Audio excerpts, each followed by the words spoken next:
SolidWorks versus AutoCAD versus Fusion 360. So let's have a comparison.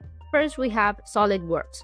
SolidWorks is renowned for its robust parametric modeling capabilities, making it a staple in mechanical engineering.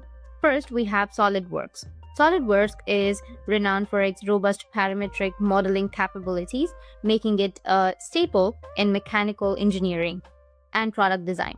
It's particularly adept at handling complex tasks and offering advanced features like motion analysis and stress testing.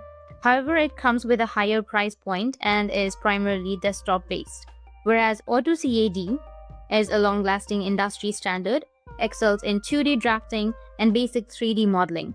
It's widely used in architecture, civil engineering, and construction.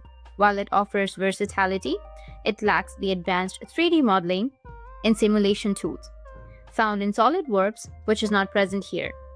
The next we have Fusion 360.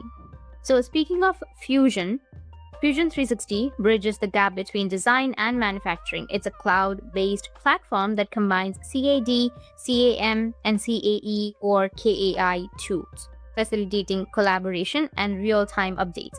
Fusion 360 is cost-effective and user-friendly, making it suitable for startups and hobbyists.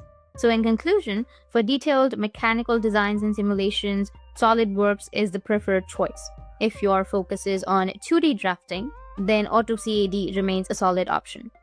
But for an integrated collaborative environment that balances costs and functionality, Fusion 360 stands out. So let me know which of these helped, and if you have any questions, feel free to comment below.